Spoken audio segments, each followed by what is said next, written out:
Welcome back to the West Virginia Media Lab podcast. Today we're diving into one of Appalachia's most well-known legends.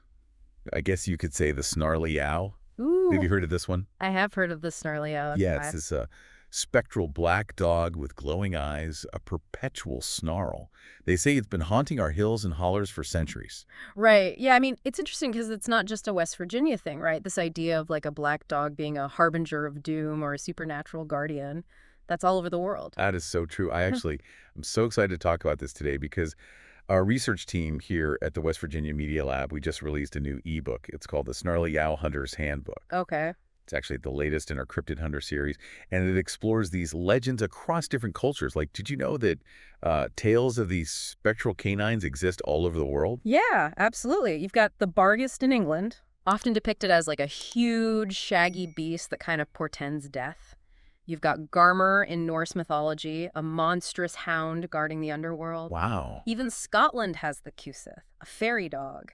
That can be either a terrifying omen or a protective spirit, depending on the story. That's interesting, the duality of it. Yeah. Like, is it good? Is Mhm. it bad? Do we run? Do we embrace? Right, yeah, exactly. So is it just a coincidence that so many cultures share these creepy dog legends, or is there something deeper going on here? It's probably a combination of factors. I mean, fear of the unknown, especially in the dark, that's super primal. Yeah. For centuries, wild dogs and wolves, they were a tangible threat to humans. Yeah, just those glowing eyes in the dark and then appearing out of nowhere. I mean, it's just terrifying. Yeah. And then there's the symbolism of black animals in folklore, right? I mean, they've long been associated with the night, shadows, and the supernatural. Yeah. And combine that with a dog's historical role as both a wild predator and a domesticated companion. I mean, you get this incredibly rich archetype that's both familiar and unsettling. Yeah, like we call them man's best friend, but then they're also always like the bad guy in so many stories. Right, there's definitely like a duality there. They occupy the space between civilization and nature, loyalty and ferocity. It makes them really potent symbols, but maybe also leads to some unfair typecasting in our folklore. Right, right. Well, let's kind of shift our focus to our spectral hound, the Snarly Owl. Okay. Where exactly did this legend begin? Well, the earliest reports that we have date back to the 1700s, primarily from travelers on horseback or in carriages journeying through what is now West Virginia and Maryland. Right. Imagine those dark, winding roads, dense forests. Yeah. I mean, it's the perfect setting for a spooky encounter. Yeah, yeah. It's giving me chills just thinking about it. Mhm. And our ebook highlights how these early accounts often mention the Snarly Owl suddenly appearing, often blocking paths, sometimes even charging at these travelers. Yeah. But the strange part is, it would always vanish whenever anyone tried to fight back. Right. It's a recurring theme, whether people shot at it, swung a sword at it, even tried to run it over. It just disappeared as if it was never really there at all. Yeah, that's so creepy.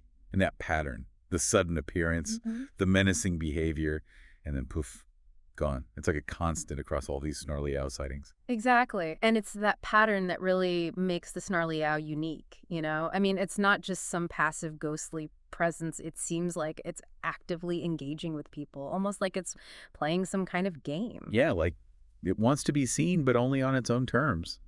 I don't know. Do you think it could have been inspired by like real life animals? Were people mistaking regular animals for something more sinister? I mean, that's certainly possible. Yeah. Wolves, they were still in Appalachia back in the 1700s. Yeah, It's not that hard to imagine somebody traveling alone, especially at night, right, and they mistake a wolf for something scarier. right. Or even just a feral dog. Absolutely. I mean, those were pretty common back then, too. A huge dog, I could see that. Yeah, absolutely. But some of these stories, they describe the Snarly Yow vanishing into thin air, like being immune to bullets. And that's a little harder to explain as just a regular animal encounter, right? Yeah, so is it possible that those elements were exaggerated over time? Like just a game of telephone, Mm-hmm. where the story gets wilder with each retelling? Well, human memory is notoriously unreliable. Fear often magnifies things. I mean, a strange dog encounter, retold and embellished over generations, it could easily turn into the spectral hound we know today. That's true. I hadn't thought about it like that. And early newspapers, I mean, they loved a good ghost story. Right? Did they play a role in shaping the legend too? Oh, yeah, absolutely. Newspapers became more and more common in the 1800s. You see stories about the Snarly Yow popping up alongside other supernatural events. Right. I mean, that kind of coverage definitely cemented the legend in the region's folklore. Yeah, so you have real-world inspirations, the power of storytelling, and maybe even a touch of media sensationalism. It's no wonder the Snarly Owl legend has persisted for so long. Exactly, but the question remains, if it wasn't just an animal or a tall tale, then what was it? What makes the Snarly Owl different from your average ghost story? Right. Okay, well, let's get into the specific details that make a Snarly Owl encounter so unique. Hmm. This is where things start to get really interesting. Yeah. Well, what really makes it different is the consistency of its behavior. Yeah. I mean, across centuries, we see the same thing. Sudden appearance, the deliberate attempts to scare people, and then poof, it's gone. It's almost like a performance, but there's no actor. It's like it's putting on a show. Yeah. Yeah, our ebook actually breaks down a typical Snarly Owl encounter. It's pretty eerie. You imagine you're traveling alone at night, Okay. and all of a sudden, bam, there it is. Right there in the middle of the road. Huge black dog, Hmm? glowing eyes, snarling, and it looks like it's ready to attack. Oh, yeah. And your heart's racing, you're frozen with fear, but then you decide, I'm going to fight back. Okay. You grab whatever you can, a stick, a rock, anything. Mm. But the moment you move, It vanishes. gone. No trace, no sound. Just an empty road. Where, just a second ago, stood this terrifying beast. Right. It's like a nightmare you can't wake up from. Yeah, and the ebook highlights a couple of historical accounts. I thought these were really fascinating. There's one from the late 1700s. This traveler's on horseback. He encounters the Snarly Owl. It's blocking his path. Oh. So he draws his sword, strikes at the beast, but feels nothing. It's like swinging at smoke. Yeah. And then just like that, it's gone. Wow. And then there's another account from the mid-1800s. This time it's a group of travelers. They're in a carriage. The Snarly Owl charges at them. Horses are freaking out. Yeah. One of the guys in the carriage, he's terrified. He fires his pistol directly at the creature, Oh, no. and the bullet passes right through it. What? Yeah, like it wasn't even there. And of course, the Snarly Owl vanishes into the night. They're shaken, but unharmed. Wow. So even back then, the vanishing act, it was its thing. Yeah, yeah. And these accounts, I mean, they're centuries old, but they echo the same patterns reported in modern sightings. It's just crazy. I know. It's the consistency that really makes it compelling. Right. And speaking of modern encounters, are people still seeing the Snarly Owl? Yeah. Or has it just become a campfire story? Oh, no. It's definitely still out there, lurking in the shadows. While sightings might not be as frequent as in the past, they haven't stopped. I mean, the Snarly Owl's just adapted to modern times. Oh, how so? I mean, you'd think with all of our technology today, we would have caught this thing on camera by now. Well, about that, you see the Snarly Owl's kind of transition from campfire tale to internet legend. Oh, really? Yeah, we're talking online forums dedicated to sightings, YouTube videos recounting encounters, even blurry photos and shaky footage from the supposed encounters. Wait, so blurry photos and shaky footage, really? Come on, hasn't anyone gotten a clear shot of this thing yet? That's the thing, even with all the smartphones and high-definition cameras, it's still super elusive. Some might say, almost deliberately so. Okay, that is spooky. It's like it knows how to avoid the cameras. So what are people reporting these days? Has its behavior changed at all? Well, there was an account from the early 2000s. This driver near Harper's Ferry saw what he thought was a huge black dog in the road. Okay. Slams on his brakes, but instead of like a collision or anything, the Snarly Owl just vanished before his car reached it. Wait, so it's not just horses and carriages anymore. It's messing with motorists, too. Apparently so. There's another account from 2013. This time it involves some hikers near South Mountain State Park. They describe this big, shadowy figure with glowing eyes, watching them from a distance. They tried to approach it, it charged at them, and then disappeared in mid-stride. Oh my gosh, that's terrifying. So the disappearing act, it's still its signature move. Exactly. And Yeah. let's not forget the trail camera incident from 2020. Oh, yeah? This hunter in Maryland said his motion-activated camera caught a blurry image of this huge, dark figure. Looked like a dog. Oh, of course, blurry. Classic. But, you know, the image was too unclear to say for sure. Of course it was. So when you compare these modern encounters to the historical accounts, what's changed? What stayed the same? It's really interesting because the core elements have actually remained the same for centuries. Wow. The phantom behavior, the way it tries to scare people, and the complete lack of physical contact. Yeah. I mean, those are all hallmarks of the Snarly Owl, regardless of the time period. So it's like it's following a script, even after all these years. Right. But there must be some differences, right? I mean, come on, we're not living in the 1700s anymore. True. One big difference is the type of encounters. We're seeing more reports involving vehicles now, Right. as opposed to just horses and carriages. It's like the Snarly Yow is keeping up with modern transportation. So instead of spooking horses, it's causing near accidents on the road. Maybe, yeah. Oh, that's a chilling thought. Anything else? Well, we also see fewer accounts of people shooting at the Snarly Yow. Yeah, that makes sense. I think it's our relationship with firearms has changed. And, most people today, they're more likely to reach for their phone to record something weird than to grab a gun. That's true. Yeah, you're right. And speaking of recording things, it brings us back to that lack of evidence. Right. Why haven't we gotten a decent picture of this thing yet? I mean, that's the million-dollar question, isn't it? And it leads to some pretty intriguing possibilities. One theory is that if the Snarly Yow is actually a spiritual entity, maybe our technology can't fully detect it. Yeah. Maybe cameras and recording devices just aren't equipped to capture something that exists outside our understanding of the physical world. So it's like it's on a different frequency, one our technology just can't pick up. It's possible. That's a fascinating, albeit soupy thought. What are some other explanations for this lack of evidence? Well, there's this idea of survivor bias, right? People Yeah. who have these encounters with the Snarly Owl, maybe they're so startled and scared that they just don't think to take a picture or record it. Oh, yeah, I can see that. And then by the time a shock wears off, it's gone, and all they have is their memory of what happened. And those memories, as we've said, can be super unreliable, especially when fear is involved. Are there any other theories? Well, some researchers suggest that some sightings might be influenced by psychological expectation. Like if you already know the Snarly Owl legend and you're out on a dark, lonely road in the area where it's supposed to be, your mind might start playing tricks on you. Okay. You might see a shadowy figure or hear a strange noise and immediately think, that's the Snarly Owl, even if it's something totally normal. So our own expectations and fears could be shaping what we see and hear. That's fascinating. And it kind of ties into the Snarly Owl being a product of folklore and imagination, doesn't it? It totally does. The Snarly Yow, despite its history, thrives in that realm of the unexplained. It occupies that space between reality and belief, where our fears, our stories, and our perceptions, they all come together to create something truly captivating. And in a way, isn't that what makes it so enduring?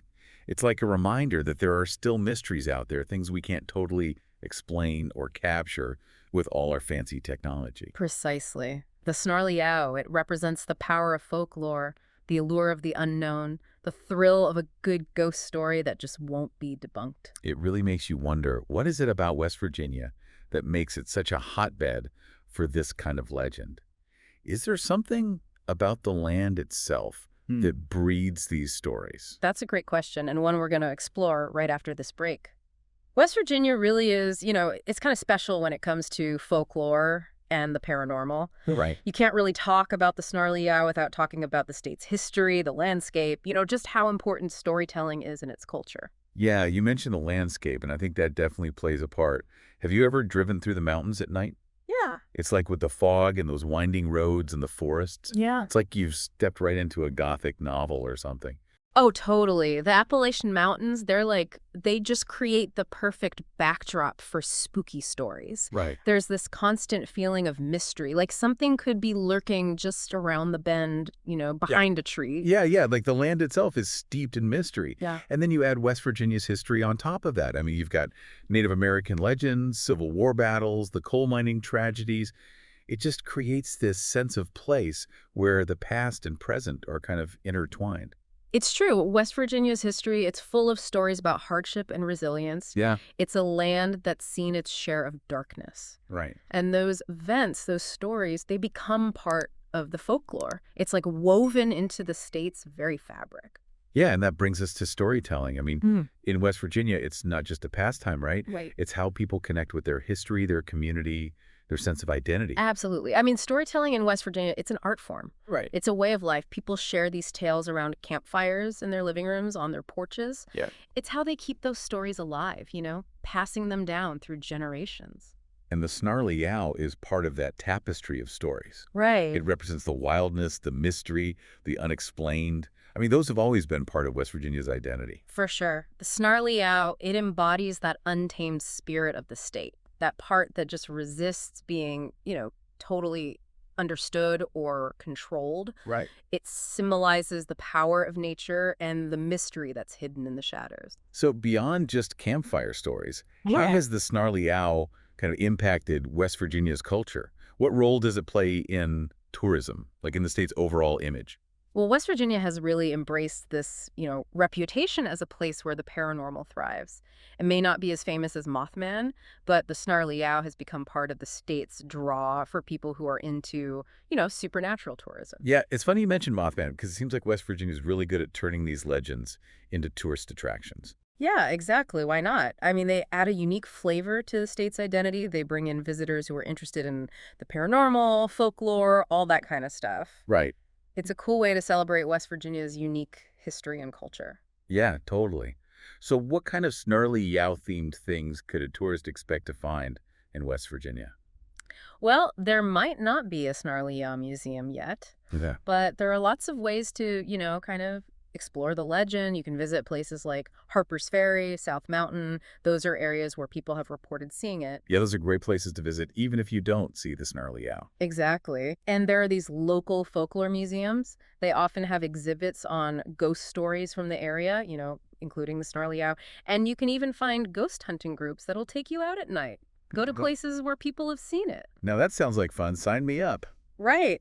And you can't forget the merchandise. Yeah, there's got to be like T-shirts and stickers and coffee mugs. Right? Oh, of course. Okay, good, good. It may not be a global phenomenon like, say, Bigfoot, Yeah. but it's definitely left its mark on local merchandise. You'll find Snarly Owl stuff in shops all over the state, especially in the areas known for sightings. It's really cool that West Virginia has embraced this legend. Yeah. It shows the power of folklore, how important it is to keep those stories alive. I agree.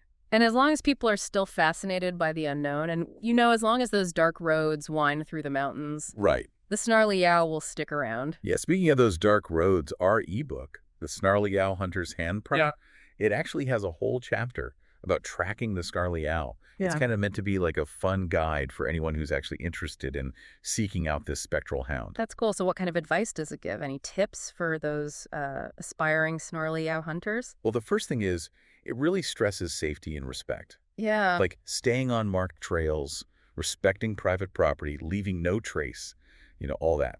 Of course, yeah. Safety first, whether you're dealing with the paranormal or just exploring the outdoors. Exactly, exactly. What else? It suggests visiting key locations, so places like Harper's Ferry, South Mountain, and those back roads in the Eastern Panhandle.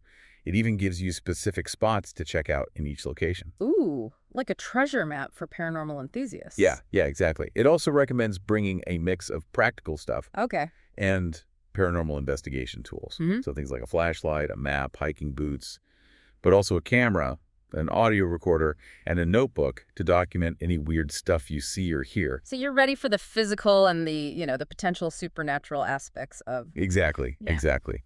And it also actually advises against bringing weapons Okay. because historically the Snarly Owl, it's been immune to any kind of attack. Well, that's true. If the legends are real, then bullets or swords or whatever would be useless anyway. Right, right. And plus you don't want to accidentally hurt yourself or someone else while you're out there chasing a ghost dog. Definitely not. So yeah, it basically encourages a healthy dose of skepticism, Okay. but it also, acknowledges that something truly strange could be out there. I like that. It's all about keeping an open mind without going too crazy, right? I mean, isn't part of the fun the thrill of the hunt? Totally, totally. Yeah, and who knows? Maybe some lucky Snarly Owl hunter will finally get some real proof. Right. But even if they don't, the search itself, the exploration of these legends, that's what keeps the folklore alive. You're so right. It's about embracing the mystery, the unknown, Right. and the power of stories that connect us to the past and to this land. And speaking of those stories, it's time for us to head into the final part of our exploration of the Snarly Owl.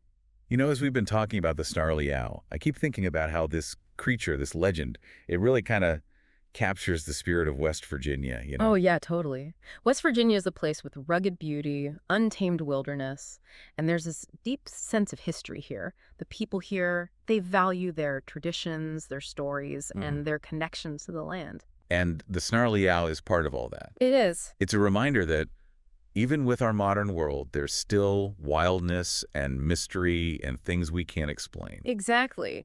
The snarly owl, it just defies explanation. It can't be captured, can't be controlled, can't be fully understood. And in a way, I think that kind of reflects the people who live here. Yeah.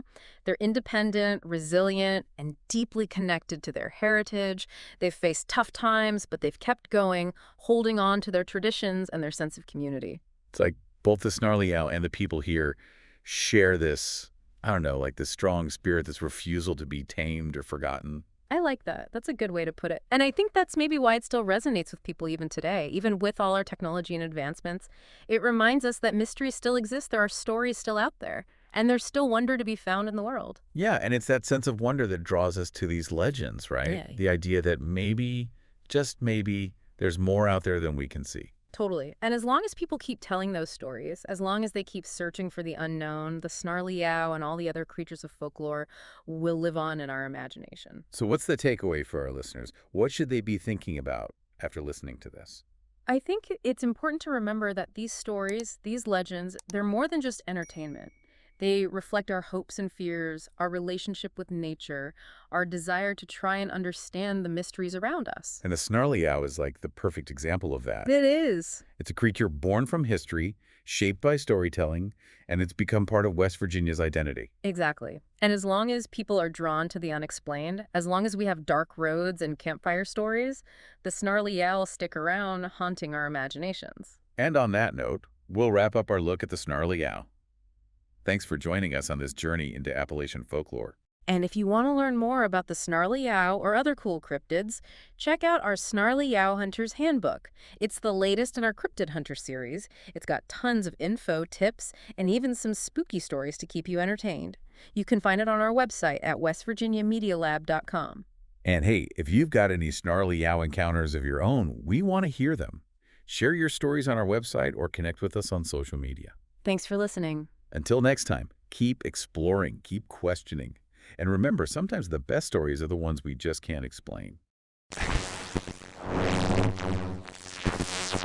Thanks for listening to today's podcast. The West Virginia Media Lab is all about celebrating our state and its people, businesses, stories, news, and folklore. If you love West Virginia like we do, be sure to comment below, then subscribe, like, and hit the notification bell to stay connected. Until next time, stay wild, wonderful, West Virginia.